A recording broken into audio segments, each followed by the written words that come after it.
again, and thank you for making out time to join us for this particular session. So, to get started by telling us what this community is about, what we do, and who our guest speaker is for this particular session. So, the Finance Business Partners is a community of finance and accounting professionals.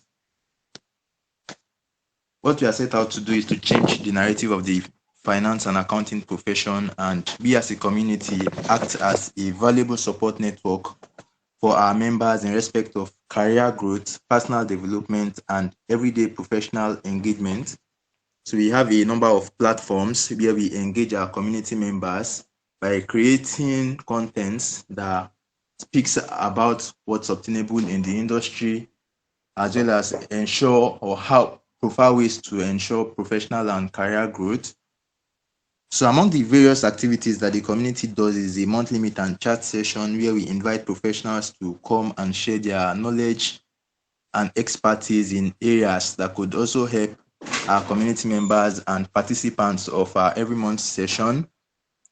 So in this August edition of the Meet and Chat session with the professional, we have Richard Okonla with us, who is a seasoned professional with extensive and diverse work experience in areas such as accounting, finance, tax, as well as global compliance and financial reporting. So Richard is a professional accountant. He is a member of the Institute of Chartered Accountants of Nigeria, the Chartered Institute of Taxation of Nigeria, as well as the Chartered Institute of Management Accountants, among others. His work speaks for himself. He's the founder of Mentorship Corner with Iwela B and Richard. In the course of his career, he has undertaken a number of roles where he has set out himself to prove what his skills and abilities are. He has worked with a number of professional accounting firms, the big four firms, and a number of other firms in different industries too. So looking at Richard's career, we have observed that he has transcended various roles. He has shown expertise in the work that he has done over time, and that makes him the best fit for this particular topic that we are taking in this edition, which is career reformation. So he's going to be sharing his thoughts and taking us through career reformation, as well as sharing strategies that could also help us reach our peak, or help the participants or whoever is listening to this session to reach their peak in the course of their career. So for those of us who are joining us for the first time, who is not a member of the community, during the course of this session, we would share the links to our various platforms so you can join us and benefit from the various goods that we do on a daily basis for our community members. So Richard, thank you very much once again for honoring our invite. It's a pleasure having you to speak on this topic this evening. All right, thank you very much, and thank you for having me here on this call. It's a great privilege once again. So I would like to share my slide. Just a minute. Looks like something is not.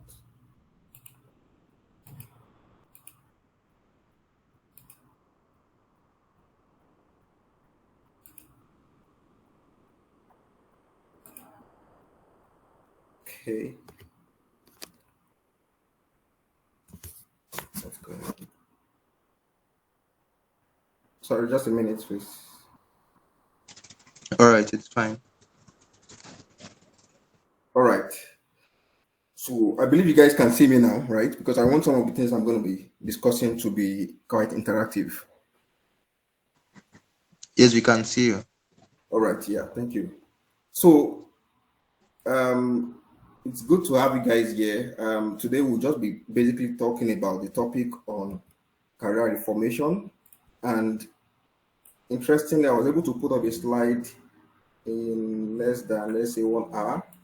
So basically, why I'm saying that is because I wanted to speak directly with you guys before, but I thought that okay, let me kind of put everything together in the slide. So I'll be presenting the slide now. Let me see. Okay.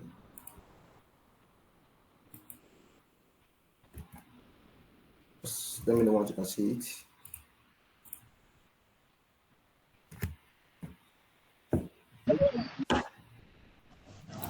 Yes, we can see your slides now. Okay, perfect. All right, so basically, we'll be looking at career reformation strategies for reaching the peak of your career.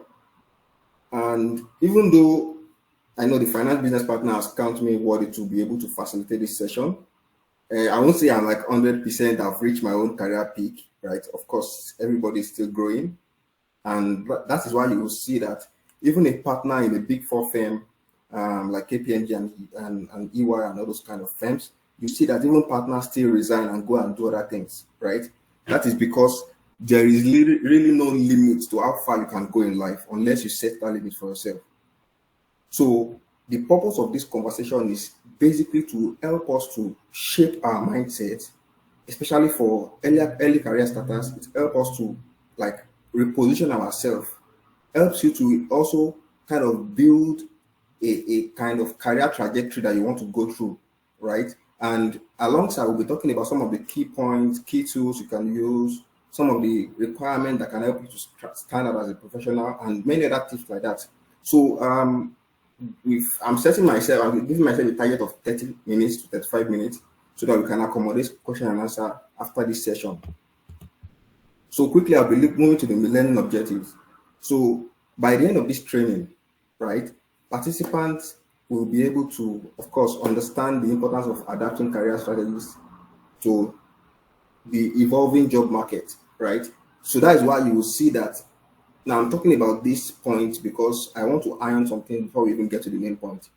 So recently, I was reviewing for those that might know, I'm currently in the United Kingdom, right? So, and sometimes I do some work that relates to Nigeria. So I have some clients in Nigeria personally. So I was reviewing an FS and I discovered that the FS template that was used is the old gap before the implementation of IFRS in Nigeria. I think that was 2014. It was the old gap that the person is using.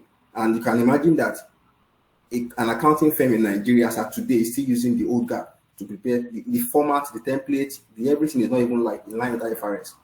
So what this means is that, and although the account balance, of course, everything looks clean, looks good, but the reporting structure has changed based on IFRS recommendation, which has been implemented by FRCN, that's Financial Reporting Council of Nigeria. Apologies to people that might not be accountants here because I think this topic is quite broad. It's just basically for career information. So I've tried to also, as much as possible, not to narrow it down to just accounting so that everybody can, benefit from it. So, understand it. First of all, you understand why you need to adapt your career strategies and why you need to also adapt it to the evolving job needs, the job market, why you need to adapt it continuously. Now, also how to identify strategies for skill development and continuous learning. I've also tried to cover it. Then learn how to set and achieve professional goals. So I was talking to someone today, one of my friends actually, and then he was like, okay, we are planning and we are going to meet tomorrow to achieve a particular thing. Now, the thing we are trying to plan is realistic, is of course is a good plan, but you can actually do that thing, you can achieve that same thing today. So why are you waiting till tomorrow to have meeting? Then after the meeting, you now with another strategy and all those things like that. Before you know it, the time has gone. So I thought let us do that thing today. And as I'm talking to you, we did that thing this morning and this afternoon, we've achieved our goal. So what I'm trying to say here is that how to achieve your goals effectively. It's not like I want to do I can, and I'm saying okay, I want to do I can. July came, August, September. We are going to September tomorrow now. Every month you are saying you want to do I can. Okay, I've registered. Then after 1 year, you have not yet written any exam. So how to strategically plan yourself so that you can achieve your goals within time, right? I know sometimes you can also complain that it's resources, but trust me, if you take the first step, the resources will definitely come. So now also explore methods for building strong personal relationship and professional relationship and also personal brand, right? So I have some people that reach out to me, not because they reach out to me for work or for documents, not because they know that I'm good or because they have this personal opinion that, oh, this guy that posts online every now and then, you must know this thing. And by the grace of God, you must also be able to match that perception with your reality so that you're not like online. Yeah, you know everything online, but when they give you the actual real life, you cannot do it. So you want to also build that personal brand that can align with your professional network, right? Then also finally applying practical tools for overcoming career challenges. Okay, so how do you overcome career challenges when you're stuck, when you see you're not doing very well, what do you do? Right? And then how to seize growth for opportunities. So I've brought this down into 7 steps. So I would like us to, if we can, if possible, try to jot down some points. 7 step to, let me say, achieving your career reformation. So now, step one. Now under each steps, I further broke it down to like sub steps. Step one says that self-assessment. So you see, there is a problem with, I don't want to say Gen Z, I would say even the millennial have that same problem. The problem is identifying yourself, knowing who you are as a person. So a lot of people have this problem with identifying who they are, who their strength is, um what their skills set is. And for people that even have multiple skills, they find it difficult to say that this is what I'm good at, such that they are unable to determine what they really want to do for their life. So part of the career reformation strategies is self-assessment, self-actualization, knowing yourself. And the first step I've put here is to say that identify your strengths and weakness. For example, when I was growing up, I went to St. Louis College in Ogun State, Abeokuta, right, in my secondary school. And I got an award for best student in biology, best students in geography, and I was in commercial class, right? And then I think I did one other science course that I also got best student in it. I can't remember everything about. I know in my core course that I'm doing, I got best student in those subject prize or every you know how they do all this. I've forgotten this thing, but I know that every year of they do validity service, they give award, all those things like that. Yes, so I get it like that, or constant. Now, my teacher was like, "Ah, this guy, you are too good. Why are you in commercial class? You should be in science class. Be in science class." But in the real sense, I don't see myself acting or participating, or let me say functioning effectively in that science class. So I think my area of strength is that commercial class. And that is why even in accounting I do very well, in economics I do well. So I find it easier to work within a space of my strength as compared to me saying that because I have a seemingly close to perfection strength in sciences. So for anybody that's trying to understand what I'm saying, what I'm trying to say is that the fact that you are familiar with something does not mean that is where you should go and root yourself in. For example, I fix laptops sometimes, and that did not mean I should go and study computer engineering. If I'm carrying my laptop now, I can open my entire laptop, everything, remove the keypad, remove the battery, remove everything, the motherboard. I can bring out everything there, and I will recouple everything back, and it will work. But that does not mean I should now go and open a shop and start doing computer engineering, or I should go and study that in school. So you must be able to identify your strengths and weaknesses from this onset as a undergraduate and as a fresh graduate, or even if you're in early part of your career, you're able to identify that.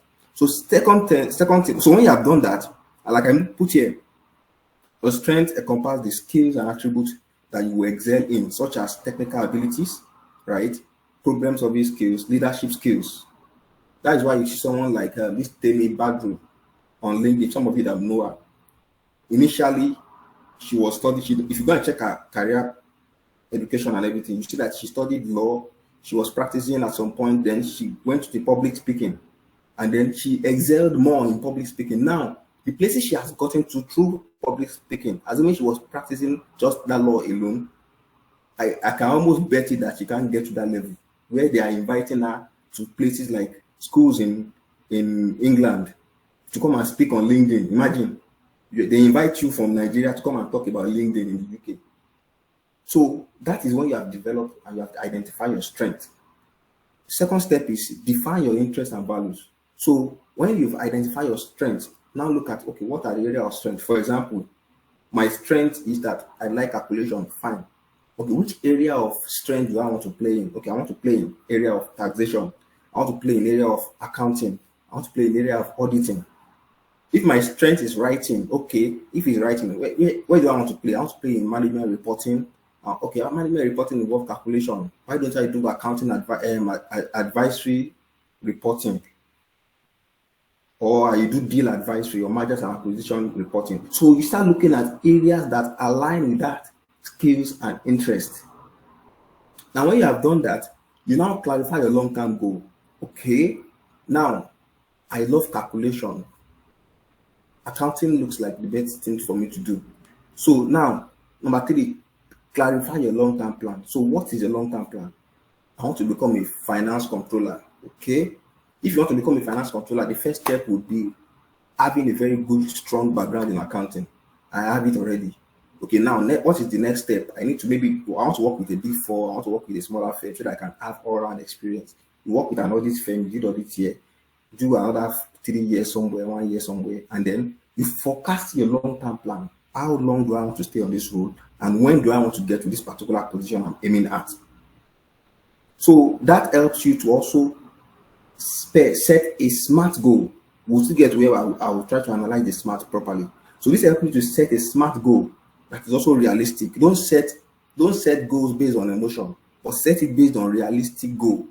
Don't say, I want to be chartered before December 31st, 2024, and you have not even registered for ICANN, you have not registered for ACCA, and you want to be chartered. How do you want to do it? And you've not even started any professional examination. So it's not about you saying, oh, I'm energized. This guy has spoken to them. I must do it now. No, you must make it realistic so that you are not going to just be over ambitious. Now, moving to the next step here. Step 2, research and exploration. So this is a very important aspect. Many times when I go to conferences or let me say webinars like this, people ask me, oh, Richard, which career do you think I should do? How do I do this? How do I go about this? The truth is that many people do not research. They don't do research and exploration. So if you do enough research and following these steps I've mentioned here, there is a possibility that you are able to identify what you actually want to do and what are the things you need to do to help you get to where you're going to. Please, can somebody just confirm if you can hear me? I just want to be sure that I'm not talking Yes, to we can myself. hear you. Yes, Go we can on. hear you. Okay, perfect. Thank you very much. So yeah,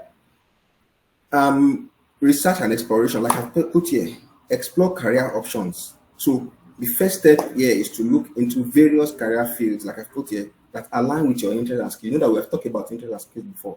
So you now look at which career option aligns with my interest and skills. And how do you do this? Like I said, read different reports, informational interview, look at different information that you can get from right and left. Doing this will help you to know what are the demands for those roles, what are the industry growth prospects, and then what is the potential salary range for that role. If you don't do these things, there is a possibility that you don't even know what the job entails. You don't know the kind of companies you should work with to be able to achieve what you are looking at. And then if you are confronted with salary challenges, you don't know what the salary or industry range for that pay would be. So if you do your career exploration by researching rather, you would most likely get all the information you need regarding your career projection. I was going to say one story there, but I'll postpone it till later so that we can finish up the presentation part of it. So now informational interview. This is another important part, right? Informational interview, like I've written here, they are more of using it to gain insider information. For example, a friend of mine just got into the Big Four, and the person reached out to me. Oh, before he got into the Big Four, he reached out to me. Richard, please, I have this department and this department and this department. Which one should I go for? What I just told you. The person reached out to me because I've worked in the company before. So I told the person, oh, this unit is like this, this unit is like this unit is like this. I would prefer that you go to this unit, but anyways, it still depends on you what you want to do.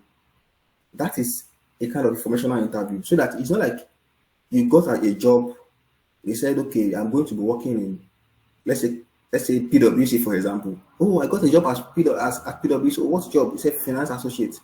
I start trying to calculate in my head what role, what unit is that? What unit is that? Only for me to discover that it is what's it called? Operations unit, non-client facing role. Then you'll be like, oh, this job, are you sure they promote people in this role? Because if you have asked those informational interview from people that work there, you would have known those information before you even get into it in the first place. So these are ways that you do your own research, get valuable information and tips regarding the role.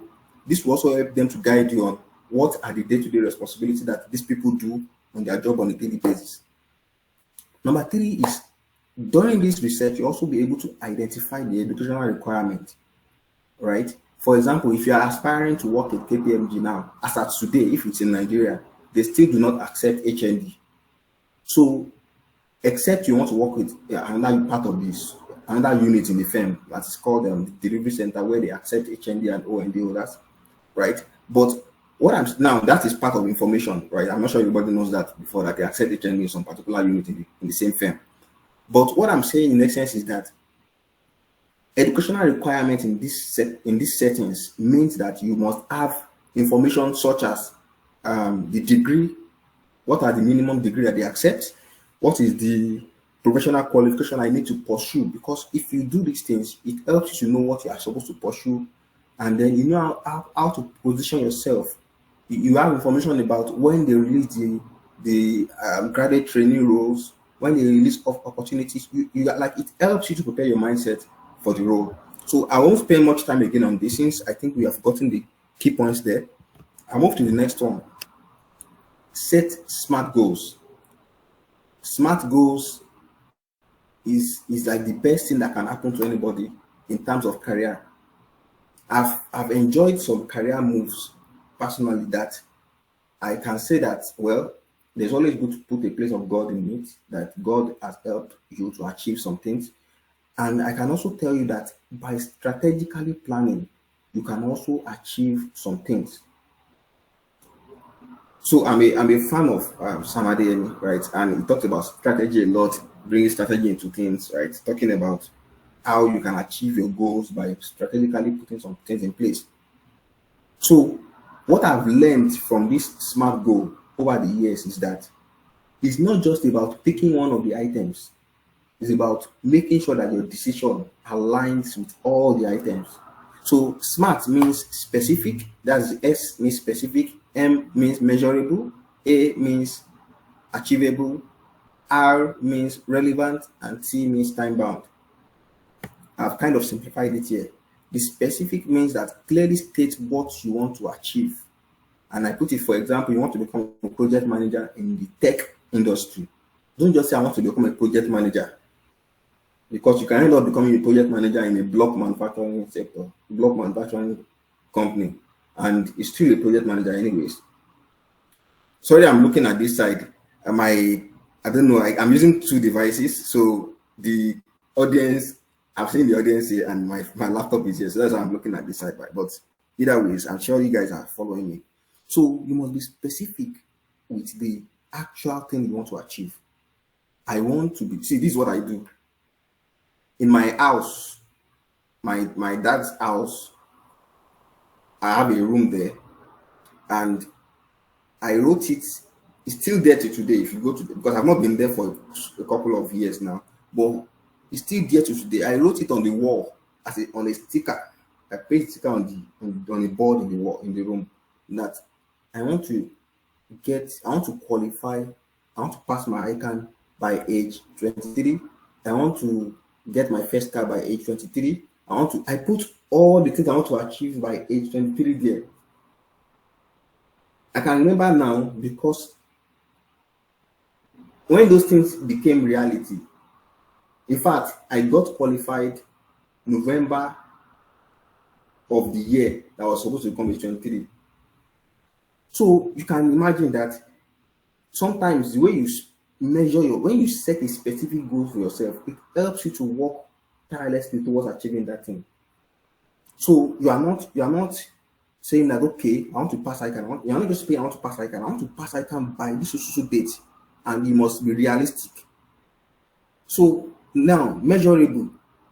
Establish how you measure progress. For example, I want to pass ICANN. I'm using ICANN because I think some of us will be familiar with it. I can use any other examination too. I can use NYSC. Well, anyways, if you like it or not, you will finish your NYSC in 1 year. So, but what I'm saying is that, and some things are not predictable. For example, Nigerian universities, now you say you want to graduate at age something, they can help you add 1 year to it or 6 months. So that one might not be predictable. But there are some life goals that are predictable, right? So I want to buy my first car by, I'm not saying you should now go and start working yourself, working your life out. No. But if you say you want to buy your first car by December next year, that is a 12-month goal. How much is the car? Let's say 8 million naira. Okay. How much is my monthly salary? If your monthly salary is less than 1 million naira per month, then maybe you need to first change the type of car you want to buy so that you will not go and use all your monthly pay to be saving and you now be looking at somebody that is suffering. Or you look for alternative source of income that can buttress your salary, that can help you to achieve that goal. So that is measurable, meaning that, okay, in 12 months, I need 8 million naira. I need to divide it by 12. How much do I need to save for my salary every month if I need to buy this type of car? And I need to also factor in inflation into it. Of course, those of us that did SFM, you know that you have to look for um, discounting factor, looking at the present value of future cash flow. So what I'm saying in essence is that you must make sure that your goals are measurable so that you can put a time bound to it. Now we are going to get to time bound. So it must also be achievable. I was listening to a video this morning on Facebook, and the person was like, okay, it's a comedy.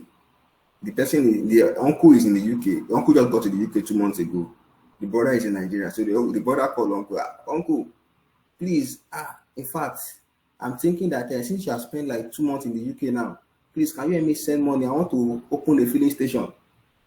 Then the uncle said, filling station. I think there is, now it's a comedy, so you guys will get the joke later. So he said, I think there is plenty filling station in Nigeria already, that we don't really need filling station. I think what you will need is how do you say it? I think what we need is a refinery. Don't worry, when I do 3 months salary, I will send it to you to build a refinery in Nigeria. Right? So that's because the younger brother or the sibling does not have orientation that what I'm talking about is it achievable? Somebody that just moved to a new country, do you think that they are paying him the entire country's revenue or reserve to be able to do those goals? So you must set achievable goals for yourself. Then also it must be relevant. Make sure that your goals align with your interest and long-term plan. A lot of people make these mistakes. It's good for you to say, I want to do CFA. For example, I don't envy anybody that say they want to do CFA. I don't envy people that want to do some certain examination. Nothing concerns me. I've done what align with my own career. I've done it. So if you say, oh, you want to do this, I just wish you well. Right? It's not life is not maybe life can be competition against yourself, but not against others. So why I'm saying that is because I've seen my own career projections. What do I want to do? Use CFA to do in tax? I don't know. Even if I change my mind in the future, I don't need it. So you must be able to determine, and that is part of the long-term plan. Do I see myself using it? Do I see myself working in an industry that will compel me to have to do the exam? If yes, maybe I can do that. But if based on my projection, I don't need it. I don't need to worry myself doing it, so that I don't end up just having plenty certificates and I'm owing subscriptions on all of them. For those that might not know, I was chatting with a friend here in the UK here, and he was telling me that his SEMA subscription is about 300 and something pounds. In Nigeria, that's like about 600 and something thousand naira. For subscription, they don't know. You would have written I can again, self. So, time bound also. Yeah, smart, time bound. This one is very important too. So you must set a time limit for your goals. Don't set goals that are not realistic. Don't set goals that cannot be achieved in the next. In fact, let your goals be achievable in 1 to 2 years max. Long-term goals are different. Those ones you can make it open a bit. But if it's a specific goal for achieving short-term objective, please let it be time bound. Let it be 1 year or 2 years, so that you are following. So you put a milestone and you reward yourself for every milestone you achieve. Right? Put a milestone. Oh, I want to write I can. I want to finish by December. So that means I must write skills by May of next year, and I must pass everything if I want to finish by December of next year. Or okay, I can still have November diet. Can I still register? Can I still prepare for exam? Okay, I can write it. I think for me to be able to plan very well, let me write November diet. Worst case, I pass everything or I don't pass, I'll write May diet and then I'll write December. So you have to plan and put time frame to it so that your goals are achievable. So let's move to the next step. Step 4. Develop a career plan. There are so many platforms through which you can use to develop a career plan. But I've tried to summarize these into 3, right? And the first one is that you must develop a roadmap. Roadmap in saying that this is quite similar to the SMART goals, but outline the steps required, such as acquiring this. For example, I want to become a data analyst. What do I need to do first? I need to first go and look for a particular JD that talks about data analyst role. What do they even do as a data analyst? When I've done that, I look for educational qualification. Look, I have it. Good. Now, for me to get entry-level job, these people everywhere is very competitive these days. Why don't I enroll for a training like maybe accounting yard, edu bridge training, and every other training that you see around you? Why don't I enroll for training that will help me to have skills around Power BI, Excel, so that I will have basic skills to even start? So that when I go for an interview, they can easily consider me. And let me tell you one thing, what this does is that I have a lady, she's currently working with EY now. I recommended her to a firm before she got to EY. Now, when we were doing it, I was part of the interview panel. When we were doing the interview, she told us that she hasn't worked before, right? She hasn't done any corporate work before, but she has enrolled for different trainings. She has learned this. She has learned. Okay, can you explain IFRS 15 for us? She did it perfectly. Can you explain this? She did it. Okay, can you walk us through on how to calculate this on Excel? She did it. Well, like, even people that have worked that we interviewed, they cannot do that thing that she did. What this simply means, anyway, let me just add to it. She was also a member of Mentorship Corner, so she had learned part of this thing too. So, what this simply means is that sometimes by developing the right skills, you are positioning yourself appropriately for opportunities, right? And it helps you to also stay on that roadmap towards achieving your goals. So when you have all those things in place, like I put here, that a well-detailed, defined roadmap provides direction and helps you stay focused and organized on your journey to success. So next thing is education and skill building. I think this has been covered partially in what I just discussed now. Both developing both soft and hard skills. Then also networking. This is extremely underrated. Networking is very, very, very key. So networking involves actively building professional relationships to support your career growth. Attend industry events. For example, I know that there is one AFE that is upcoming. There are so many events like that, online webinar like this. Attend, network. Some of you come to webinars like this, you don't even look at anybody's name on the people that joined and try to connect with them. So I tell them, oh, I got you. I met you from the meeting we had on my finance business partner. So I just thought that we can be mutual friends. That is how opportunities have been shared. So when the person, I'm looking for, I don't know if you don't mind, if you have an opportunity that relates to tax, that relates to accounting, I don't mind. That is it. A friend reached out to me after several months, and I'm talking about like 3 months ago. The person just finished his BSc. We used to be friends for a long time ago, but just check up once in a while. He just finished his BSc, finished ICANN, finished everything was set. Just Richard, I'm looking for a job. And coincidentally, the person told me, I said, okay, no problem, let's trust God. The following day, a recruiter reached out to me. Richard, are you interested in do you have a candidate that can help? I said, I have somebody now. I forwarded the CV. The person is currently earning above 500K. The person just graduated, currently earning above 500K per month. That is how the person got the job. Because they don't even bother to do another level of interview for other people. You just pick the person straight that this person is good already. That is power of networking. You don't have to go and join the queue to apply for jobs. Don't have the mentality. Don't even have that mentality that I need to go and join the queue. If you have positioned yourself very well and network properly, trust me, there is an opportunity that will be created for you. So attend industry events, go join relevant organization if necessary, and then connect with your peers and mentors. If you have mentors, very important, try to connect with your mentors. It's not just about saying that I have mentors. You need to make sure that you are visible to them. For example, my mentors, now if they post anything, I like it. If I can comment, I will comment. If I need to repost, I will repost. Sometimes to amplify their voices, you are projecting them also. Whenever opportunity comes, they remember you.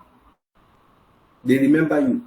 So have that in mind, network. And it's not just about now trying to please everybody, you're doing eye service. No. It's about be genuinely doing those things, right? To network and improve yourself. So next step, execute and monitor progress. Now, I've said a lot about things since morning. There is a problem that I've observed with many people in career. We set plan. I have a friend. I'm not going to mention anybody's name because mistakenly, but I used to have a friend, and he's still my friend though. Planning, planning. I posted something on my status today on my WhatsApp. I said that a lot of people plan, right, but they never act. So, and I saw that in one of my sermons I was listening to earlier today, where the pastor said that if if some Nigerians were to be the one that wrote a particular scripture in the Bible, which is called Acts of the Apostle, they would have titled the chapter Plans of the Apostle, because they will still be planning instead of acting. They will be planning on how to go and do evangelism. They will be planning on how to how to start their career instead of acting. So I think it's high time that we start having the mindset of executing our plans. Executing our plans. If you have something in mind, don't wait till you are being pushed to do it. Set a timeline for yourself and execute. So, and all that say implement. I've also extracted it to 3 points. Implement your plan. That is, implement your plan involves taking concrete actions based on your roadmap. For example, my roadmap says that I should have included a kind of roadmap here so that it can help us understand better. But in simple terms, what it simply means is that my roadmap says that I want to become an accountant. Good. That is not a smart goal. Okay, I want to become an accountant working with a Fortune 100 company or Fortune 500 company or top 20 companies in Nigeria. Good. I can still break it down again. I want to become an accountant working with MTN Nigeria. Fantastic. How do I get that? I have my BSc, I have my ACA. In fact, I did CMA to be able to achieve it. I have plenty all these roadside certificates, right? Sorry that I'm saying roadside certificates. What I meant is that all these LinkedIn courses and all those things that you take. I have all those things that can also buttress my knowledge. So I've set a plan for myself.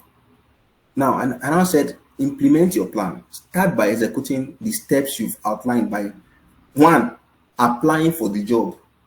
So, of course, we've talked about part of you preparing yourself for the job, getting skills. Now, apply for the job. Any course that you need to take to enable you to get upper hand ahead of others, take those courses. If you need to go and work maybe with Naminayu chartered accountants, or you need to go and work with a smaller firm or a smaller construction company or whatever place before you now come to, because sometimes the role you are going to enter into or that you plan to enter into, you can't get into it unless you have some experience somewhere else. So if that is your own, if that is what you need to do, please go and do it first. Because when you do that, it helps you to now narrow down all those experience plus a certificate to now apply for the main thing that is your goal. However, it's a process, right? If when I was in KPMG, if I had not left KPMG to join Lafarge and to move to CWG and then come back to EY, number one, I might still have grown, I might still have risen very fast, but I might not have known as much as I know now. Not that I'm not going to know it in KPMG, but What I'm saying is that in terms of practical experience, I've had industry experience. I've seen how things have been done. I worked now in KPMG when I was at KPMG. Of course, everybody knows that Big Four is a fast-paced environment. If you send me work, I can take 2 hours, 3 hours, do it finish. Sometimes I can take 5 hours work, 1 whole day, 2 days, because of the volume of the work, and the manager will understand. But it's like normal thing if you are doing Excel, doing all those things, normal thing. When I went to Lafarge, they gave me a particular task. Pa, pa, pa, pa, pa, pa, within 5 minutes, I'm done. I've sent it back. Oh God, how do you do it? The head of procurement, then the man is late now. He sent me money for doing my job. It was like, I'm amazed. Like, where do you come from? I said, KPM. He said, oh, no wonder. We can see. Now, what I'm saying in essence is that I saw from another perspective that, oh, this work I'm doing, I want to kill myself in Big Four. In the industry, they're paying me more and I'm doing less work. Then I move to another place again. That one, I did the work and my money, everything is at par. You work like something else and you are being paid like something else too. So people that know this kind of job, you understand what I'm saying, that the pay is not bad and the work is of course not bad. Then I now move back to the Big Four. Now with year 2 year, people are like, oh, this guy is good. Yeah. When you go back to the Big Four, that good is like average. You now need to step up again, right? And start performing at a very high level again. And of course, I still got the same feeling. Oh, this guy is sound and all those things. Why I'm telling you this is not to make you feel like, oh, this guy is very good. Well, when I was at EY, my evaluation was that I exceeded expectation, right? And I had strategic impact, like the highest level of evaluation that you can get, the highest performance level that you can get. So, but what I'm trying to bring out from this conversation now is that it's not just about setting goals, it's about implementing those goals and monitoring those goals so that you can achieve your set objective for yourself. So, you, like I put here, implement your plan, focus on staying disciplined and proactive. Somebody wants to say something? Don't worry, we'll attend to question and answer very soon. Oh, I'm running out of time. So I have just about a few minutes to wrap up. I have just 2 slides left, don't worry. So track your progress. Keep checking it. Oh, now I've done 3 years. I need to leave this place now because I'm not going to grow and I'm not going to learn anything new again because I've known everything. Move like that. So do your tracker, be tracking your progress, know when to move. So then set feedback, seek feedback. This is very important, very, very, very important. You need to start learning how to seek feedback, especially for people that are working already. If you are already in the early part of your career or mid-level career, of course, I think I fall between the mid-level and of course going to more of executive for my own self. If you have worked in low level, middle level, bottom level, I don't know, whatever level you are, try to always seek feedback from those above you and those below you. Don't have your learning structure should be both ways. I say vertical and horizontal learning. That is, learn with people at your peers, learn with people above you, and learn people below you. That is a way to seek proper feedback. It might not always be palatable, but please always seek feedback. It's very important. So, and then of course, if you know that the person that will give you feedback, don't go and ask for feedback for evaluation. You can ask for feedback for your own self-improvement. Some people have a very bad way of giving feedback, so you might want to avoid those kind of people from giving you feedback that will just demoralize you instead of giving you constructive feedback. So, but once you get your feedback, always learn to act on it. It's a good way. For example, I gave one of my associates feedback this week, and I told the person that you do a great job, but you spend a lot of time doing that same great job. If you can improve and deliver earlier than the time you spend, maybe your work can be much more relevant, because part of the key tenets or tenets of a good information is timeliness. It's also applicable in accounting, applicable in all fields. Timeliness of information is very important. So if I'm getting information late, even if you have done your VAT calculation, if you have done it perfectly, If you send it to me on the 22nd of the month, it's useless because the deed has been done, penalty and interest has been applied. So that's what I'm trying to say. That timeliness of the information in that kind of case. So feedback is very important. Now let's move to the next one, and then second to the last. This second to the last, and then the last one. So next thing is after you've gotten your feedback, of course, you evaluate and adjust. So you assess the outcomes, look at review your achievements, your progress, the gap that you need to bridge. I made a post earlier this week on LinkedIn. I think that was the only post I made. I think that's maybe two posts. One for the CITN event I had yesterday. And then yeah, I think just two posts. So if you check the first post I made this week on LinkedIn, where I talked about intentional learning. So in 2018, thereabout, I was faced with a so somebody said, Richard, can you help me to look at this task computation? I think an external person from KPMG, not in KPMG. And I look at it, I look at it, I look at it. I cannot interpret it very well. So I told myself, why will I be working in Big Four and I'm working in tax unit and people are saying that I'm good and I don't know this thing. How will I not know it? And it happens a lot in Big Four firms, or let me say, departments or companies that have process for review in place. For example, they will say associate one that we do for people that are doing all this caption, you understand this. They say the associate will work on cash balances, or they say you work on receivable balances. If the person is not careful throughout a whole 1 year that the person will spend in the firm, it's only cash and receivables you'll be doing. Even if you go to another engagement, they say, what have you worked on before? Cash, oh, you're going to do cash and cash. So you must be intentional in deciding that, oh, please, can you hear me? Allow me to do this.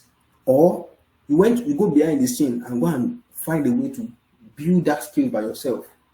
So in my own case, because of my own level at that time, I was of course, more of entry level role. I was always working on schedule, only preparing the schedule, income statement, and disallowable expenses. I say income statement, yeah, income and disallowable expenses. That's the only thing I'm doing. So I've not started doing capital allowance. I've not gotten to stage of doing CIT. And I've been doing that income for plenty companies. So I now said, okay, today, this Easter period, I must learn this thing. So I reached out to one of my seniors, please, can you send me a trial balance and send me the prior year tax computation of the company and send me I think fixed asset movement schedule, just send it to me. She sent everything to me as if she's the client. She sent it to me. Yeah, prepare the tax computation. Then I spent several hours trying to figure it out, understand it. Then later I saw that, oh, there was a flow. Okay, they usually read this thing backwards.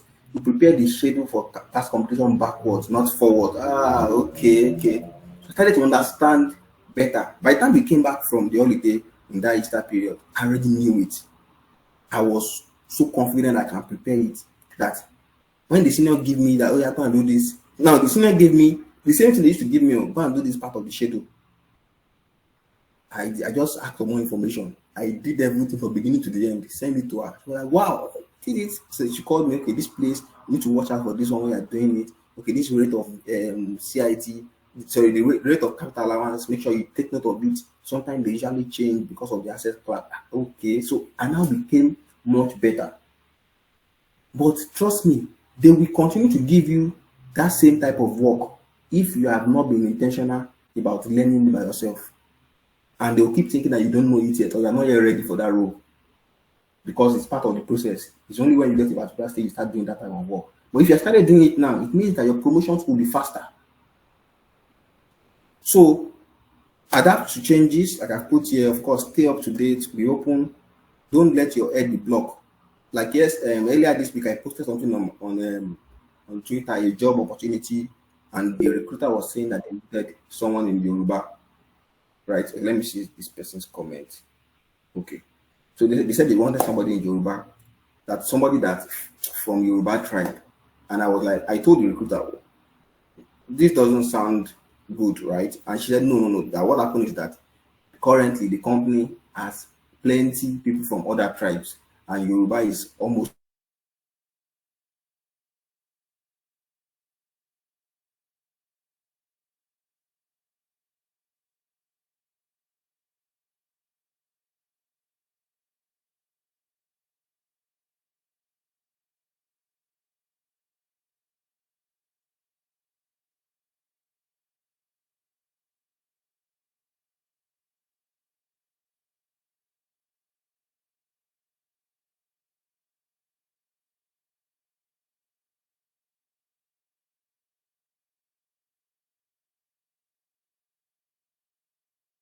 insensitive at that time.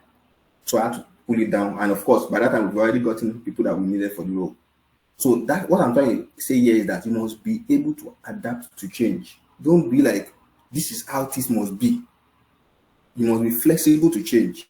You must be able to adapt to change. Right. And then finally, like, okay, set goals, set new goals for yourself. Set new goals. It's very important. Set new goals for yourself. There is tendency that as you grow in that field, your interests begin to change. I've seen people that moved from. I have one of my friends that currently works with the United Nations now. She moved from, I think she studied me plant something, then moved to tax, then moved back to another industry. It's possible. I have a friend that also studied petroleum engineering. He came to KPMG, he worked in tax units, energy and natural resources. Maybe he spent 1.5 years and then he went back to a company, construction company, that's where he's working now as a petroleum assistant and petroleum testing assistant or something like that. So there is possibility that your goals will change sometimes. And there's also a possibility that you need to do some things that is off the direct line of plan. Those things that are off the rack, they are part of what will help you to achieve what you need to do. So you might need to do all those. So you must set new goals as your career advances, right?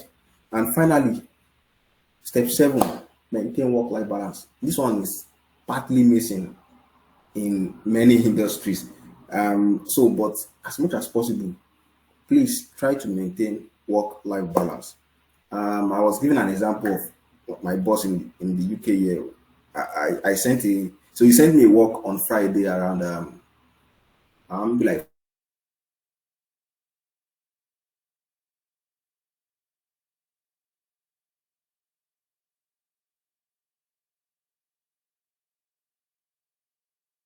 to send the Excel and everything to him. Then I saw an auto reply mail that, oh, sorry if you are reading this mail, I'm probably somewhere enjoying my life and drinking beer. Like it's it's a very funny response. That was the auto reply mail. I'm probably someone enjoying my life, having a nice time drinking beer. All work can wait till Monday. All that simple. I was shocked that wow. So this is a culture shock for me because in Nigeria, I don't know, but if your boss sends you mail, he's expecting response almost immediately. Sometimes Saturday, sometimes Sunday, you even be working. So what I'm saying in essence is that you must learn to consciously maintain work-life balance. And it's not impossible. It's not impossible. I cannot say you should not obey your boss, but if you can set that boundary from the time you're entering, now this is a very important. When you're entering the company, it's the best time for you to set that kind of boundary. You might think you want to be nice, but please, when you are entering the company, set it. If you don't set it when you enter the company, subsequently you cannot change it again. To be difficult. And finally, self-care, very important. Go and check your health. Some of us that do work till late in the night, we know ourselves. We walk around there. I have one guy, I'm sure the guy will be on this call, Emmanuel. If you chat him more by 1 a.m., he will respond. Chat him more by 2 a.m., he will respond. I don't know when he sleeps. But anyways, what am I doing also that I'm awake by that time? So yeah, I think that brings us to the end of the session. I'm just going to give us a quick summary. This is a kind of summary of everything we discussed so far. And any questions, if you have any, now is the time to ask all of those questions. Thank you very much. Thank you very much, Mr. Richard. It's been an insightful session so far. In short, my notepad is full already. Okay, so I would start the question and answer session. I have some questions for you. So for the participants, if you have any question you would like to ask our speaker, you can just raise your hand so that we do it in an orderly manner. Okay, so my own question, the first question that I have here for you is, so during the course of the 7-step model that you've given us in respect of career reformation, so okay, the one thing that amazes me about your own career progression is when I began to like follow the things you do from the onset, I saw that I saw you as a tax person from the onset. All you posted about them was about tax this, tax that, citing the fact that you're also in the global compliance unit of EY at the time. But at some point, I saw that you, I don't want to use deviate now, but you moved a bit from tax to financial reporting. So, and of course, I'm sure that there were strategies that you utilized in being able to do that, because it's not easy most times to just move from one unit to another unit and still be effective and efficient. So, I just want you to like give us a brief on how you're able to like move from tax to financial reporting, how you're able to like do that and still be you, like being the normal you that effective and efficient is just the word I would use. All right. Yeah, thank you very much for that. So let me quickly answer that in very short minute. So for people that have read part of my posts on LinkedIn, if I think I kind of explained that at some point. So what I did was that between the time I left KPMG and the time I came back to EY, I had invested a lot of time and resources in learning accounting. And that happened because I went for an interview. People that join my webinars they cut frequently. We know that I've said this quite a number of times too. So I went for an interview that I never applied for. It was an audit associate interview. I didn't know how they invited me, but I just know I got the invite and I went.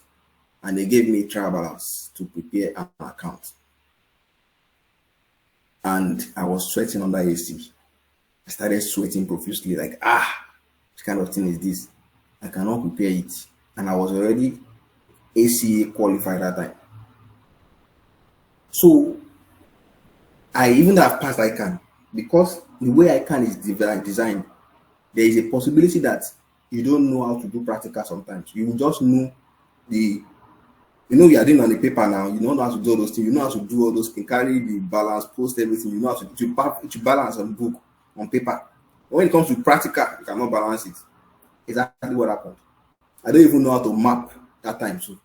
So long and short, I did not do very well at the interview. When we got to the oral interview, person asked me, "Oh, what happened? It looks like you didn't pass the oral." I said, "Yes, because I never did audit and I never knew all those things." But you're ACA now, it doesn't matter. If you are qualified, you're supposed to be able to do everything an accountant can do. And that's another problem with Nigeria. We don't specialize. Specialization is very important.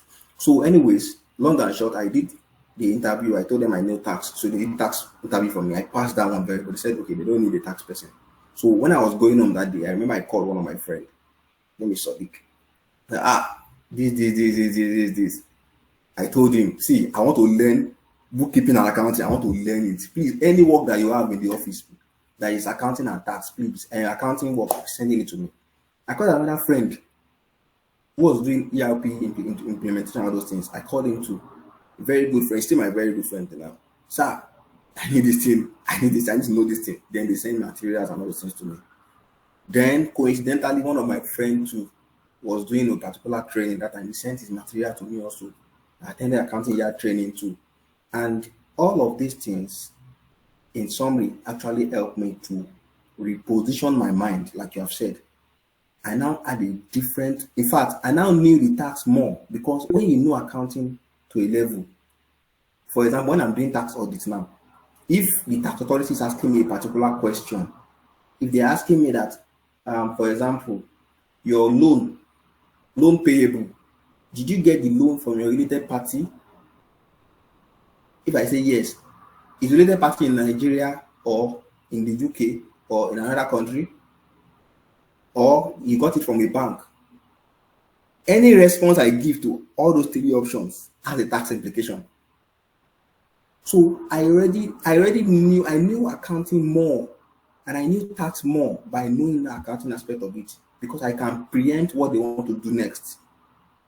So how I transitioned easily was that I learned it. I was intentional about learning it, and that is the simple truth. So I was intentional about learning it. I got a lot of certifications, did training. That was when I even went to do this CFA investment foundation level. I did that one. So I just did everything that can make me to know it. And trust me, it was part of what helped me to get the job I got after I left EY. I left KPMG. And even when I left KPMG and joined another company, the other company I joined to, part of what I knew now was what I used to now join that company. And then subsequently, I got the financial reporting manager role.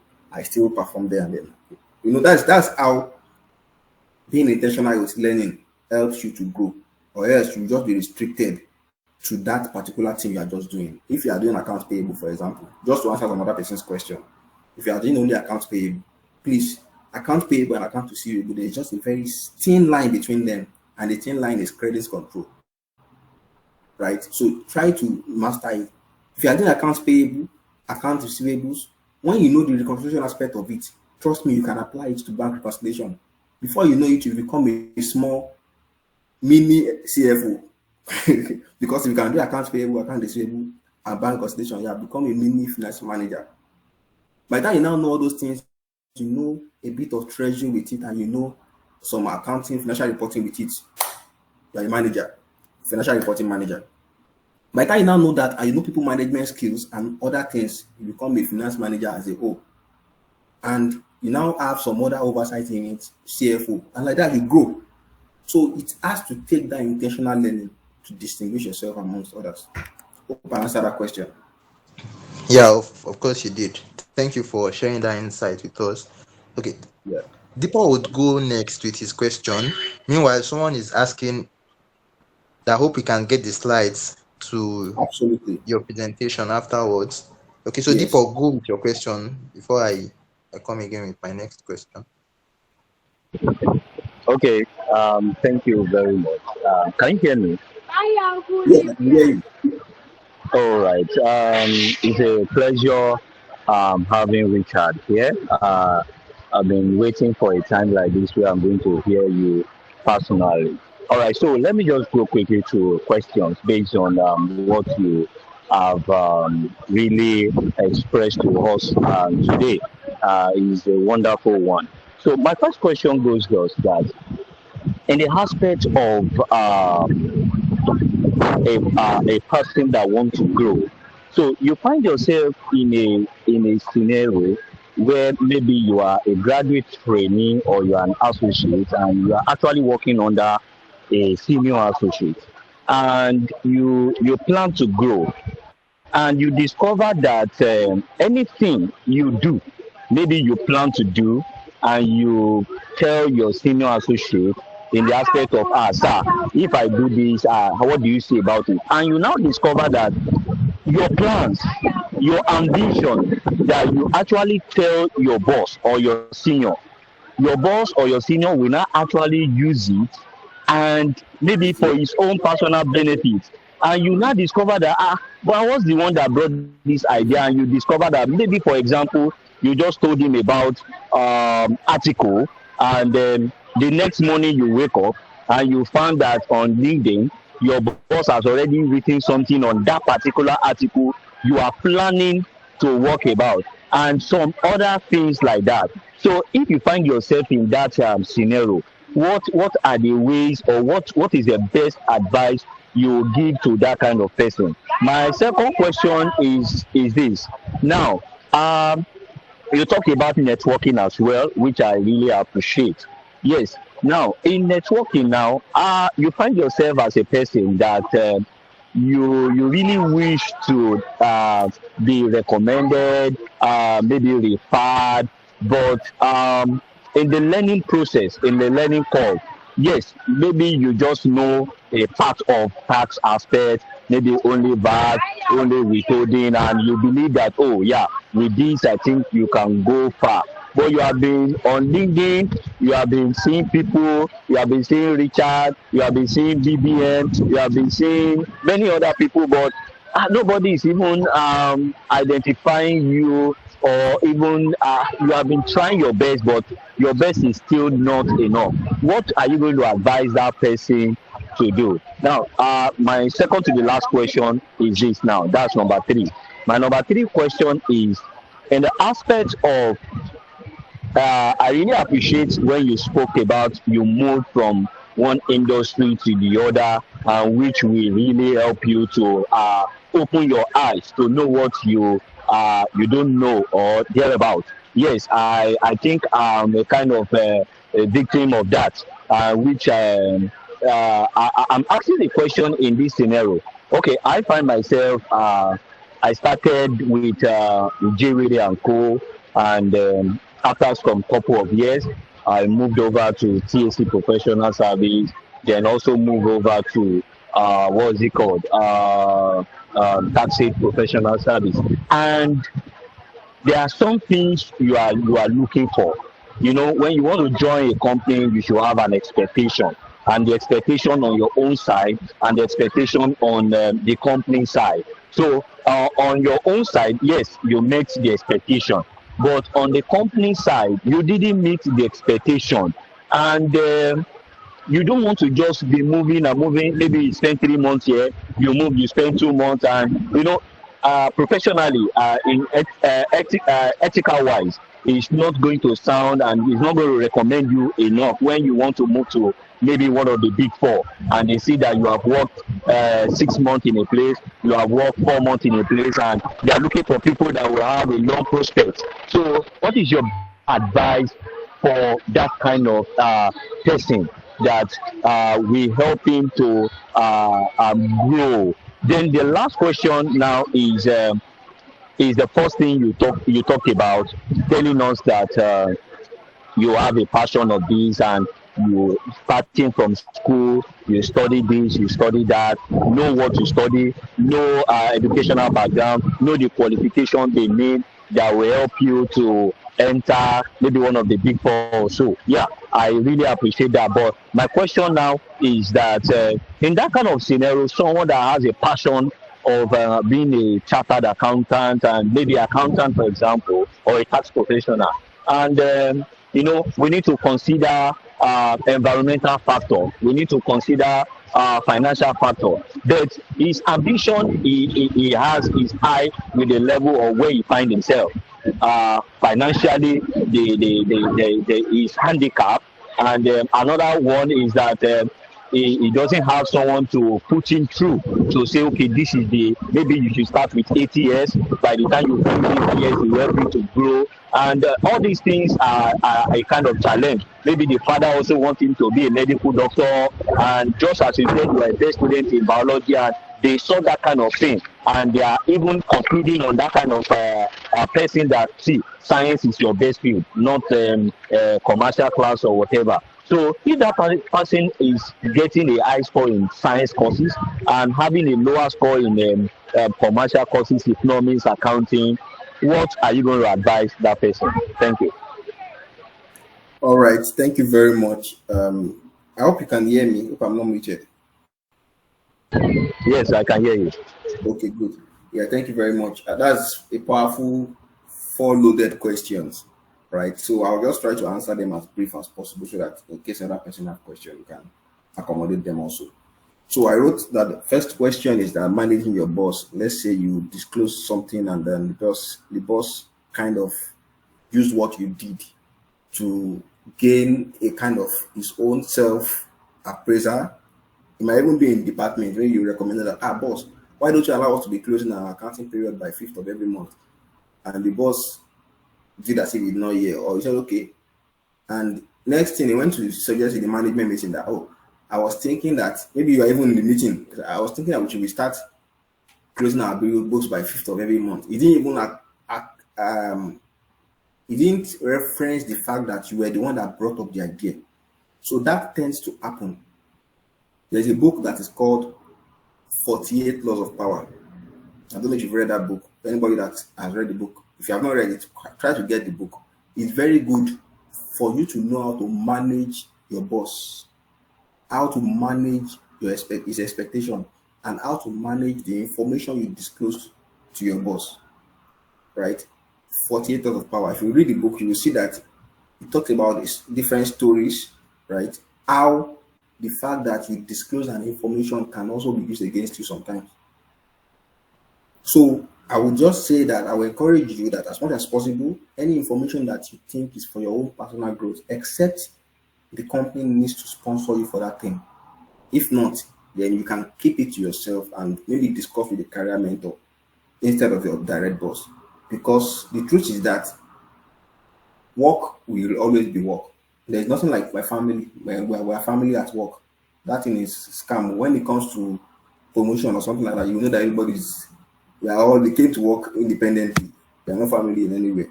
We might act like family, but trust me, work is what brought you guys together. So you must learn to, as much as possible, let it maintain that stand, so that when they do something that will hurt you, it should not, you will not feel so hurt, right? And you also talk about the person posting it on LinkedIn and those things. Yeah, sometimes your idea, no matter how the person share it, it cannot be as original as you that owns it. You share it. So I read when I was, I think, 2012 or 2013, when I was finished from school, that secondary school. It says that I read one book, and in the book the line says that if you don't like another person's story, write your own. Meaning that if the person, let's say for example, the person has done something that does not look palatable to you, you are in the best position to also correct that person's by doing your own in the right way. That is, if your own subordinates come to you, make sure that you don't repeat that thing that your boss has done to them also. A lot of things that we can learn from here actually, but I'll just recommend that book that you can read it, 48 Laws of Power, to really help you to now to manage your boss, both upwards and also people at horizontal level, to help you to manage that balance. So second question that you asked is your best, how to increase your visibility. Let's say you've been doing your best, you post, you do everything, nobody steals you. There's one guy, Babatunde, Babatunde or Babajide. I know me and him were talking recently. I was like, we've not seen this guy post for some time. Now the guy started posting, I think maybe earlier this year or late last year. What he just does is that he picks different people's posts and then he put them together in a post and put LinkedIn summaries. I mean LinkedIn summary for the week or something like that. And now I now see the guy every week he posts it. Now if I see the guy post anything, I know that, oh, this guy, I know this guy, I know what he does, I know what he does. He's the one that summarizes all the LinkedIn posts from different people for the week and post it. I might not know anything about him, but I've known him for that thing. So you need to develop, or let me say, define a niche for yourself. What do you want to be known for? For example, someone like Ajibola Jenodina, he talks about accounting passionately. See, talking about different things, talking about different every day. This guy is always post. How is he posting this thing? How is he writing it? Now, what that has done for him is that he has created a voice for him. Two, it will create a client base for him, because when people are thinking about to employ somebody, they go, that guy will be, you have somebody. It will also create a credibility system for him because it's consistent. So I will just encourage you that even you are trying your best needs to be better improved again. We have good, better, best. Now we have best. That's another best of the best again, right? Just like we have all these footballers, we say Messi, you have Ronaldo, we still have people that keep emerging every day.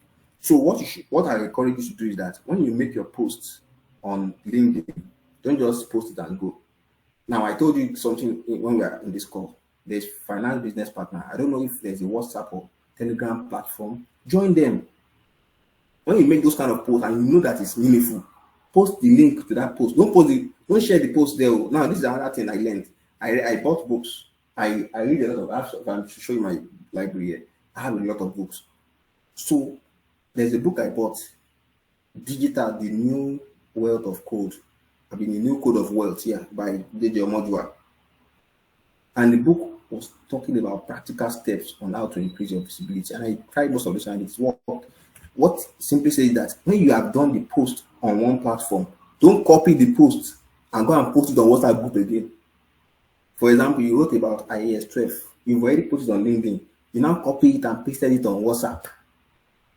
People that are supposed to read it on LinkedIn, they've already seen it on WhatsApp. It doesn't mean anything to them again. So they will not bother to like or share on LinkedIn again.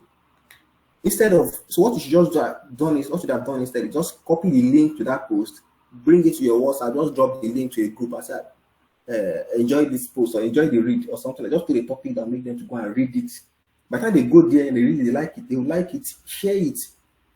That's how you engagement strategies. There is lot more than that. I don't want to give you all the tips, but you have to do your research to get more of it, right? So you also mentioned about company expectation, moving between companies. Yeah, so that one happens. So it can vary, right?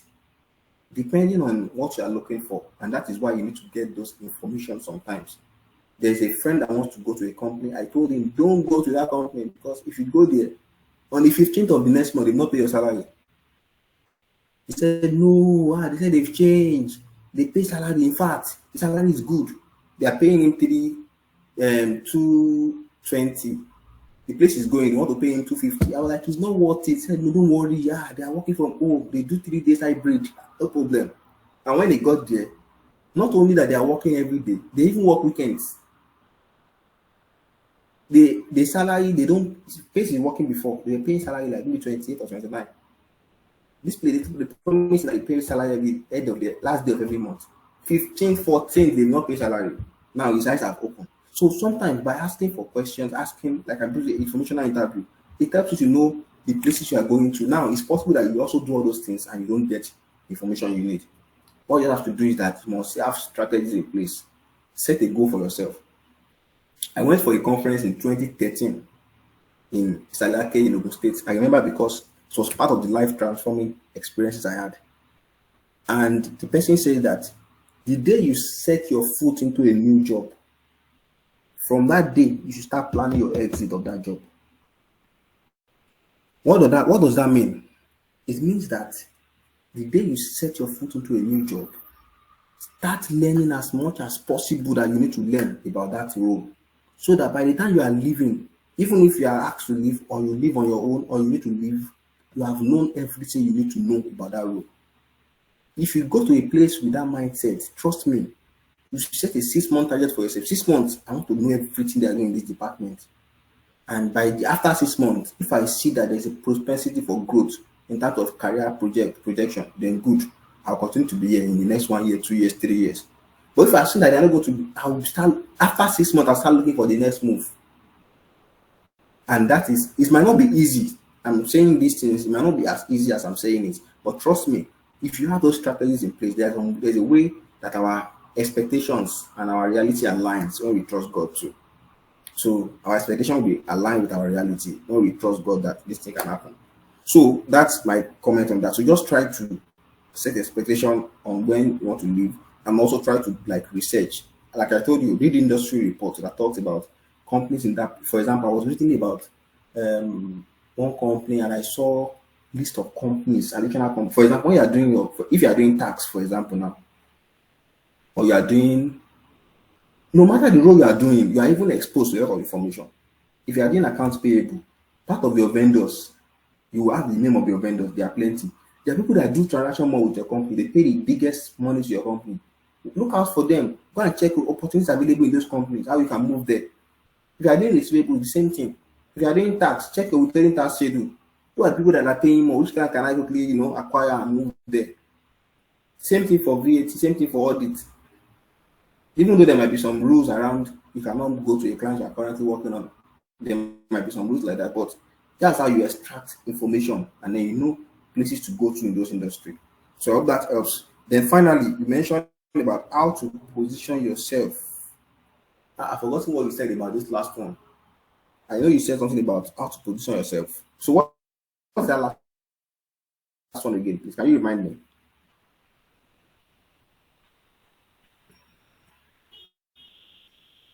But if I get Okay. you, okay, go ahead, please. Yeah. Okay, maybe he's not in a place to unmute himself Okay, now, so you can just share your thought around what you understand his okay. question So to how to mean. position Then when he yourself? gets back, he can maybe throw further insight. All right, yeah, thank you very much. So how to position yourself? Basically, if I get the context very well, is basically asking for how to like be in a position where you can be getting all these jobs, opportunities, and all those things like that, right? So I think the first step is to sign up for as many possible as all those job pages. One, then two, network. Networking is very, very important. I can tell how much networking. I've gone to a conference where executives, top executives with 20, 30 years experience. I can confidently say that I was like lowest person in rank among everybody that was on that table. I was saying big four partners and everybody that were there. And Why am I saying from this is that that day I met a couple of people, including this Dr. Oluseyi that has places certification. I met him too. He was like, oh, this guy, I knew him. I know that post on LinkedIn. I said, yes. He said, yeah, he told me some things about myself. I was like, wow. And that is how we network. Now I have personal connection with him, personal contact. I met a lot of people like that. So like, oh, I know this guy. I even small in real life. Wow, see, I have a small stature. I met a lot of people. That is what connection does. Connection helps you. I say connection. Network helps you to have a big base, and that is why people see me. I post jobs. I don't post on LinkedIn again. If you come to my Twitter, you see it. People that are on my WhatsApp, they are the most blessed people because I'm too occupied these days. I don't have time to go and post on LinkedIn. So if I can post on Twitter, sometimes I'm on work, I'm currently sharing my screen, I see the message that comes, I just carry it and throw it to Twitter straight. I don't have time. So I have those people that send me job opportunities. Richard, are you interested in this? If you're not interested, please get us somebody that can come in to do it. Like that, and just see opportunity. So you must consciously network with people. Do you know how me and Iwelabi met? Iwelabi is on this corner. I've told you some people before. We met just on LinkedIn by mutual interest. Not that we didn't meet through somebody. We met through mutual interest. He posted something like that, and I was like, how can this guy have like 200 years experience? Not like he has plenty experience on this, but like in terms of knowledge that he has, I was like, how can somebody have so much experience? And this was in 2017 or 18, thereabout. How can you have so much experience about something? I wanted to know more about you. I wanted to be friends. That was how we got to start talking, and we had a lot of mutual things in common, academics and many things in common. And what am I saying? Today we both founded Mentorship Corner. And of course, it keeps expanding. I have a lot of people like that we have met too. I have somebody that I met. Person always join all my conferences too. Person had to send gift for me. Someone like Philip Bakare too. We met online, right? And on my birthday, when I was already in the UK, he sent a gift from Nigeria, sent it down to the UK here, right? So what I'm saying in essence is that if you network, there is propensity to get more opportunity by networking. So, and it's also faster to get more opportunity by networking. So I'll just encourage everybody on the call, pick people's name from this call, do screenshot of those names that are there, pick it and go and find a way to network with them. And I hope that everybody will have a testimony to share from this Finance Business Partners conference. All right, thank you very much. So, questions? Yeah, thank you. Sorry about I was little on transit, that's why I couldn't. So the question I was asking about positioning is that based on what you said that you are a best student in biology and maybe you have some environmental factors and some factors that are beyond your control, and you had a desire to become an accountant, and you don't have someone to put you through, like go and write 8 years, I can, and at the end of the day, maybe based on your parental factor, they saw that you are good on science, and they are telling you go to second this, but your passion is accounting, and so that was why I said, how are you going to position yourself to achieve that your dream? Okay. So that's fine. I think somehow I've answered that too, right? I was trying to use that to look for one video. Some of you would have seen that video of one little kid.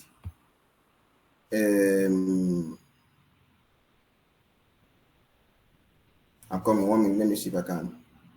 I'm not seeing it, but there is this little kid from Nigeria, from the Yoruba tribe. Oh my God. So the father asked the child, some of you would have seen that video. I'm trying to remember the name of that video now, but the father asked the child that the name is Aisha. He said, Aisha, what do you want to become when you grow up? And she said, Mufemata biscuit. Mufemata biscuit means that I want to be selling biscuits. Like, are you serious? Are you okay like this? Why would you want to be selling biscuits? Said, say something else. Say something else. In Yoruba, the father said, something on me. I mean, I say something else. And I said, that I want to become a tailor. Like, is something wrong with you? Don't you see any good thing to become in life? He said, see something. He said, uh, maybe you want to be. Just kid kept saying different things that does not make sense, and the father was like, "Ah, God." So, but what I'm trying to bring out from that is that the environment have a way of influencing our decisions, right? Our immediate environment have a way of influencing our decision. So it takes, trust me, it takes the grace of God and the real influence of people that know the thing that people that know the right thing to be able to help you to reposition yourself and focus. That time, people that were advising me, I have my teacher from the school advising me to, I have my parents, because my mom and my family members advising me, oh, this guy, you are good in science, go for. But I also have some people that say, no, what do you want to become? I want to become an accountant. If you want to become an accountant, going to the science class is not what will help you to achieve it. So stay here. So you need that kind of conscious guidance to that will help you to achieve that thing. So it's not easy. So I'm not going to say it's easy. It's not easy. So you need that guidance to help you position yourself for that opportunity. And it continues like that. It's a kind of trajectory that you need to keep making conscious effort to make sure that you are not derailing from the plan you have set for yourself. So and coupled with what I've said before, I think I've kind of answered that question, right? Yes. You have. Thank you very much. Yes, All thank right, you. thank you very much. So I think somebody okay, Rebecca, you can go ahead. Is it Rebecca now? Yeah. Hi, Richard. Good evening. Good evening. Thank you so much for the training. So I just want to ask question based on what I'm always curious about. So I always think that as an auditor, they always have opportunity to get job, maybe job easily, like another role, let's say CFO, than a tax consultant. So I just want to ask that what are the future role like that for a tax consultant, what are the other roles they can get? Because I feel if there's a role for a CFO, they'll consider an auditor first before a tax consultant. That's my thinking. So, and also I want to ask for an advice of how can one grow in tax role? What are the materials one can use to build a career in tax? Or so that. All right, Thank you. that's good. So my simple answer is that go to this particular slide. Let me see if this slide will come up.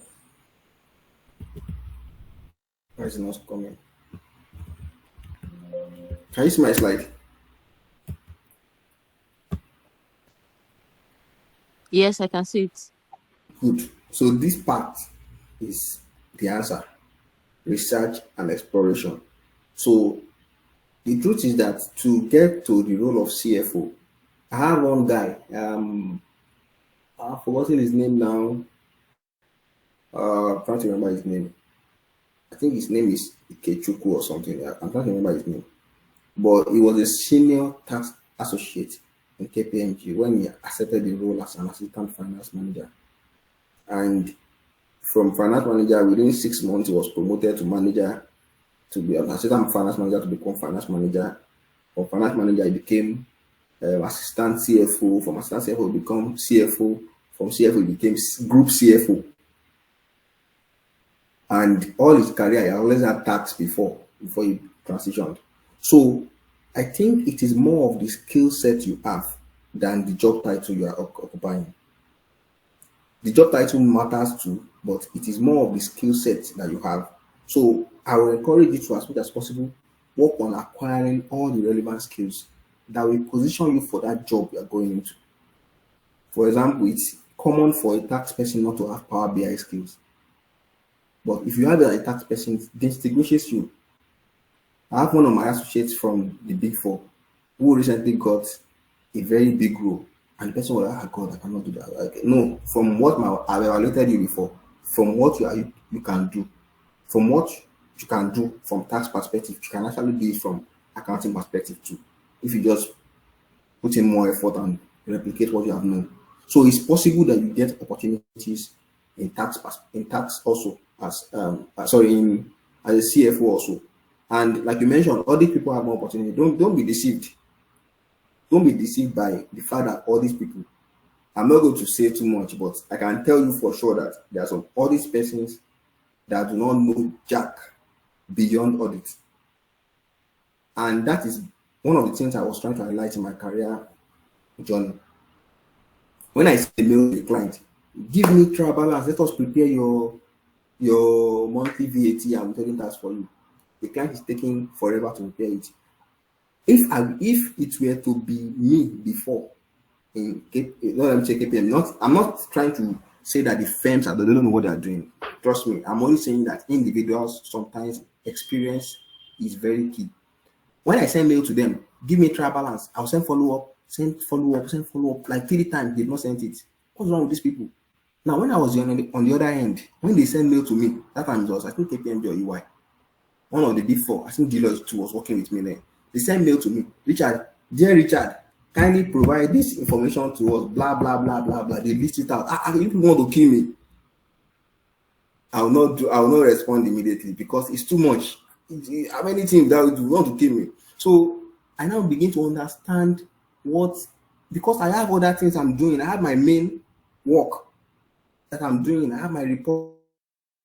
I have my internal report I'm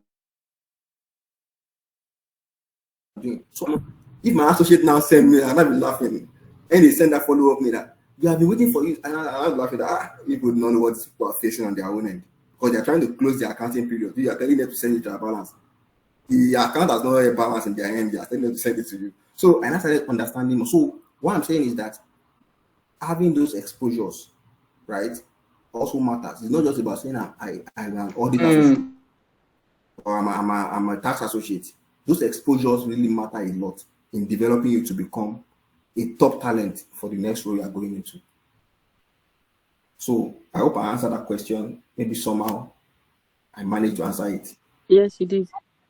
All right, thank you very much. So the last person, Chris. So you didn't answer the other question. So Okay, the sorry, second what was the other question question? was like, what are the material you suggest in order to build a career as a tax associate? Okay. So there are plenty materials. And it's just so sad that most of the materials that we have in Nigeria, not that they are not updated, the rate at which information change in Nigeria is so sporadic, unpredictable. Tomorrow morning you can wake up and say education tax is now 3.5%, or they say VAT is now 7.6%. So the textbook you have been reading, which you could have passed on to somebody else to read, all the knowledge in that textbook, let me say almost half of it becomes irrelevant again because things have changed. So what I will encourage you to do is that, number one, you can leverage Big Four websites. I can tell you that for tax, go to PwC Nigeria TypePad. There's a TypePad page that PwC has. They post under that TypePad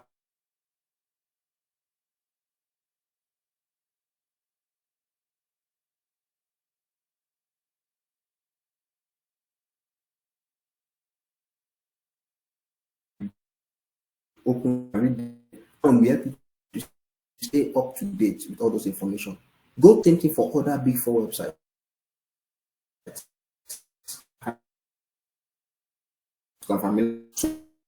That checking all those Big Four and other smaller firms and medium firms. Second thing will now be to consciously pick a part. So don't just read for broad reading sake. Pick a part. For example, section 40 of CETA talks about rate of tax in Nigeria. Consciously read it. What do they say in this rate of tax? There's one former senior manager who is currently the managing partner at Primo Tax. He made a post, I think last week or 2 weeks ago, and something around pension. And somebody asked a question. But pension is 10% of BHT now, 10% and 8% of BHT. So if I was about to type my response, I answered that the man who has typed his response. The law says that pension is minimum of basic housing transport. meaning that it can be more than that, but it should be the minimum of basic housing transport. Not that it must be basic housing transport, but everybody, even in school, they teach us that it's BHT, 8% of BHT. That's what they taught us. But it's actually minimum of BHT, meaning that you can use gross income, you can use anything, all the income that comes to the person. So the more you specifically read those things that you need to know, the more you have broader explanation and industry insight about it. And I think there's no specific document like that. You can read the CCA global material. If you want to know about IAS, go and read IAS Plus or Deloitte IFRS summary. If you want to know about tax, where did you go for tax like this? Tax is too country specific tax. I don't know. Even ICANN website, you can't see any relevant. Sorry to say that, but you can't see any relevant information on ICANN website in terms of you want to know tax. So even CIT, and I don't think you will see anything. You will only be seeing news there. So you might just want to get textbooks. Sheyi Ojo, I don't know. I think Sheyi Ojo is somehow outdated. But if anybody has textbooks, just recommend on the chat box. Let them try to utilize it also. So I'll quickly move to the next person so that we can wrap up on time, because I have another webinar I'm joining by 6 p.m. today. Okay. Christopher, please go ahead. Okay, thank you, the presenter, Richard, for a wonderful presentation, very robust presentation, and all the attendants for their valuable contributions as well as questions. I think most of my question has been overtaken by events, by the fact that other participants have asked them. I just want to say, so in addition to all that have been said, so you as a professional accountant, in addition to all that have been said at the time I joined, I think what we should also be thinking as professionals, as a future-ready professionals, a whole lot are happening currently across the globe and our industry. We should be looking at, for instance, sustainability, which is gradually becoming a huge deal right now, and a whole lot of opportunities are also springing for experts who that have all of these skills and qualities on how to deal with sustainability, incorporating and reporting and all of that. So as a professional, you need to start thinking at all of these things.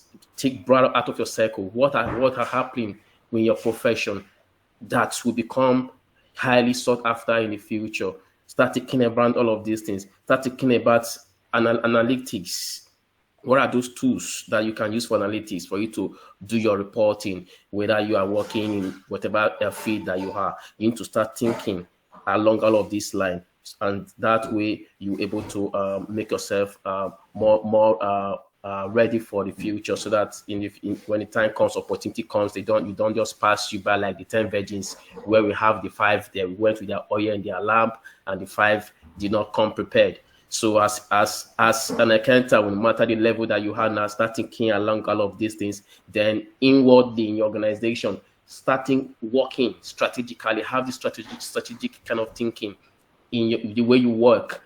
Don't just have a one side approach to things. Think broad. Look at it holistically. Look at the way, how would chief financial officer of this, how will he look at this circumstance? How will he deal with this? That way, when you start thinking around all of this, then approach your work in this order. You will see that in no distance time, you will stand out. Your work will speak for itself. Then also, finally, the enhancing characteristics of your financial statement, they are there. They will also help you if you find a way to niche this, incorporate and inhibit this in the way you work. For instance, I think I heard Richard talking about timeliness. Somebody's asking for a report and then you are sending it on the 20th. It becomes even though the information you are sending is complete, but it's not useful because it has been overtaken by time. So so all of these things start as professionals. Let us start having all of this thinking, all of these attributes, and that way we'll make ourselves better standard for the future. Just my contribution. Thank you. All right, thank you very much for that. It was very helpful and useful. I think we've really spent more time. I feel like we've kind of covered a lot of things in this session. So I will hand over back to Abubakar now and that's the representative from Finance Business Partner to whether to conclude or to further give us any information that we need to know. Thank you very much. Thank you very much, Mr. Richard. It's been an awesome session so far. Iwelabi has his hands up. I think he has some contribution to add.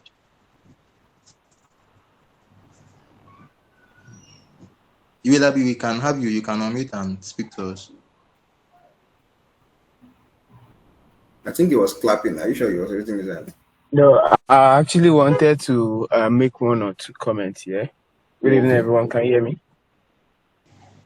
Yes, we can hear you. Please go Yes, on. we can hear you. Okay, so thanks a lot, Richard. I mean, you've really dwell on a lot of things that I believe people, if we pay very, very great attention, we are going to benefit a lot in our respective career, regardless of whether it is accounting or outside accounting field. But there is just one or two statements I would like to just make to contribute to what you have said so far, like more or less like just a summary addition. And it is that there is a mantra we use at my workspace, and that has always guided personally for me the way I work. And it is simple. What is it?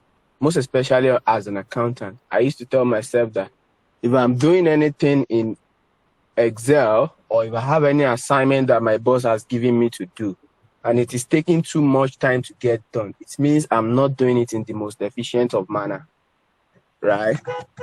So if I'm doing anything, it is taking too much time, it means I'm not doing it in the most efficient of manner. And I mean, we all know the importance of timeliness, right? When it comes to us being accountants or even any other profession, as the case may be. So that's one thing. As much as possible, anything that you want to do, you want to be very, very conscious of time. And you want to ask yourself, this thing that you're doing, are you doing it in the most efficient of manner, right? And if it is taking too much time sometimes, you want to ask your boss for clarification. Before you start approaching some certain work, it's actually very important that you get necessary clarification before you start.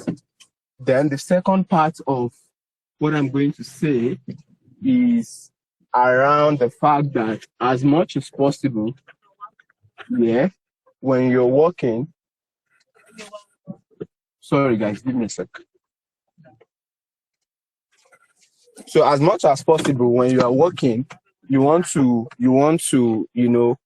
be clear of what the exact tax is. So your boss has given you a tax, you are not so clear. A number of us are usually very shy from asking questions. Let's ask a lot of questions as professional, a whole lot of them, basically.